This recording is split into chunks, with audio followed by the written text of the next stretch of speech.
네, 반갑습니다. 오늘은요, 인터프리트와 트랜스레이트의 차이에 대해서 말씀드리겠습니다. 인터프리트는요, 해석을 하는 거예요. 그 사람의 생각이 어떤지에 초점을 맞춰서 해석을 하는 거예요. 문장을 보면서요. 트랜스레이트는요, 해석이 아니고요. 글자 대 글자, 단어 대 단어를 정확하게 문법을 통해서 단어를 대체한다고 보시면 돼요. 영어를요, 한글로 대체하신다고 보면 될 거예요. 그러면 우리가 하는 거는요, 인터프리트를 하는 거예요. 물론, 인터프리트를 하기 위해서는 트랜스레이트가 된다는 전제 조건 하에서 그거를 기반으로 해서 인터프리트를 하는 게 맞습니다. 그런데 트랜스레이트를 꼭 반드시 해야만 인터프리트가 되는 건 아니에요. 왜냐하면 그냥 뭐 문장을 외워버리면 되는 거거든요. 그런데 어떤 상황을 이해하고요. 그 상황에서 미국 사람들이, 영국 사람들이, 아, 저 상황에서는 이렇게 얘기하는 거구나. 되게 고마워요. 근데 그 사람이 하는 걸 보니까, 어머, 땡큐라고 하니까 감사의 표시를 하는 거구나. 그 상황을 이해하고서 그 상황을 외우는 거예요. 머릿속에. 그래서 원어민들이 습득을 할 때는 자기들이 자기들 언어를 배울 때 제가 지금 말씀드린 듯이 그런 상황을 이해해서 단어를 하다 보니 자연스럽게 외국어를 자기 모국어를 배웠다. 그런데 제2 외국어를 하는 사람 입장에서는요, 인터프리트라는 그러니까 어떤 상황을 이해해서 그 상황을 외워버린다는 게 좀 많이 어려울 수 있어요. 그래서 어느 정도의 트랜스레이트를 이용해서 상황과 함께 인터프리트를 외우는 과정을 추천드립니다. 자, 그런데 영어를 배우는 목적이 있잖아요. 저희는 수능이라는 영어를 통해서 우리의 영어 실력을 객관적으로 평가받으려고 하는 사람들이에요. 그러니까 가장 좋은 건 상황을 이해하고 거기에 따르는 인터프리트를 외우는 게 적당하지만 우리는 그 맥락을 이해하는 게 문어체를 배우는 거란 말이에요. 글 속에서 이제 여러분들이 대학교 가시면 어떤 글을 텍스트를 통해서 지식을 확장하는 과정이기 때문에 어떤 상황을 이해하고 상황을 한다기보다는 어떤 글이 전개가 돼요. 그거를 글을 통해서 상황을 인식하게 되는 거예요. 그게 이제 지식의 확장이죠.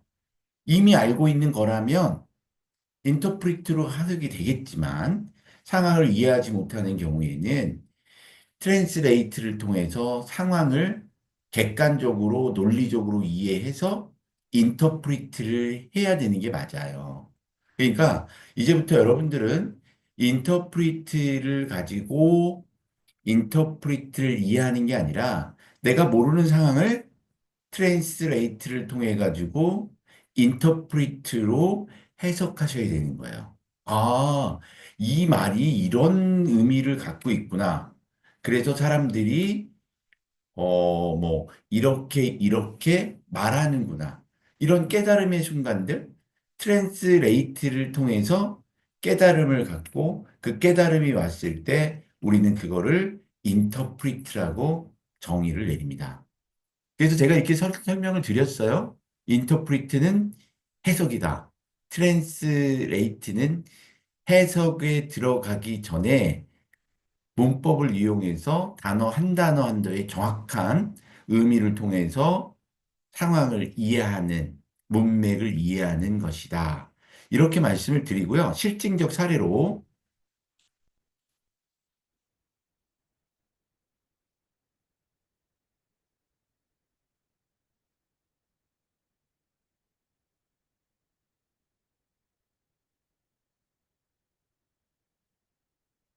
25학년도 수능 영어 35번 문제를 가져왔습니다. 자, 수능에서 나왔을 때 이 수능 문제를 우리가 인터프리트 해야 될 것이냐, 트랜스레이트 해야 될 것이냐. 이거는요, 저희는요, 인터프리트를 해야 합니다. 트랜스레이트를 해서 인터프리트를 가기에는 너무 시간이 많이 걸려요. 수능 문제는 그게 아니에요. 우리가 이거를 받아들일 수 있다는 전제 조건 하에서 인터프리트를 바로 실행합니다. 그러면 그것을 어떻게 하는지 제가 보여드릴게요, 지금. 자, 첫 번째 문장이 36번에요. 다음과 같은 문장이 있어요. The potential for market improvement is greater when contracting party have developed reputational capital that can be devaluated when contracts are violated. 이런 문장이 있으면요. 어렵습니다. 왜 어렵냐면요. 여기를 보시면 마켓 인포스먼트라는 게 있어요. 그거를 시장 규제 집행이라고 해보자고요. 그 시장 규제 집행이 가능성이 굉장히 크대요. 이렇게 한들 의미가 들어오세요? 한국말로? 시장 규제 집행? 의미가 안 들어옵니다. 차라리 여기서는요. 시장 규제 집행이라고 하지 마시고요. 마켓 인포스먼트라고 하는 개념을 A로 치환을 하세요. 그래서 A라는 개념이 가장 크게 나타나는구나. 언제? 컨트랙팅 파티죠. 컨트랙팅 파티는 계약, 컨트랙트가 계약이니까 계약하는 당사자들. 그래서 계약 당사자들이요. 디벨로프는 만들다는 거잖아요. 개발하다 만들다. 뭘 만드냐면 레퓨테이셔널 캐피탈을 만든대요. 그럼 여러분들 레퓨테이셔널 캐피탈 하고 그거를 평판 자본이라고 이해를 하시잖아요. 그럼 도움이 되십니까? 평판 자본이라는 말을 한국어로서 이해가 되세요? 이해가 안 되시죠? 저도 잘 모르겠어요. 근데 레퓨테이셔널 캐피탈 하면 레퓨테이션이 어떤 명성을 나타내는 그 뭔가가 있구나. 이것을 개념 B로 잡으세요. 그러면 A하고 B의 관계가 설정이 되잖아요. A하고 B의 관계가. 그러면 A에 따라서 B도 같이 움직여요. 마켓 인포스먼트가 떨어지게 되면요. 레퓨테이셔널 캐피탈이 떨어진다는 사실을 알고 있어요. 그러면 여러분들이 느끼는 건 뭐냐면 A나 B나 단어가 다를 뿐이다. 이렇게 이해하시면 되거든요. 그리고 나서 에피테이션 캐피탈의 설명이 따라 들어와요. 어떻게 들어오냐면 디밸류에이트 가치가 떨어질 수 있다, 하락할 수 있다 이거요. 왜? 계약이요 위반이 됐을 때는 레퓨테이셔널 캐피탈이요 밑으로 하락을 합니다. 평판이 떨어진다고요. 이렇게 되면 마켓 인포스먼트는 어떻게 돼요?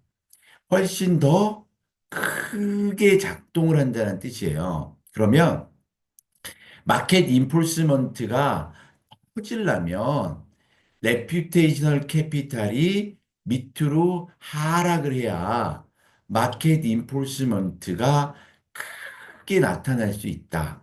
이런 의미에서 마켓 인포스먼트하고 레퓨테이셔널 캐피탈은 함께 따라가신다고 이해하시면 되겠습니다. 지금 제가 얘기하는 거는 정확한 해석이 아니고요. 그냥 개념을 따라서 이게 이거라면 쟤도 저렇게 되겠구나. 이런 훈련을 통해서 우리가 인터프리트로 가는 과정이다. 이렇게 보시면 되겠습니다. 네. 지금까지 잘 들어주셔서 대단히 감사합니다.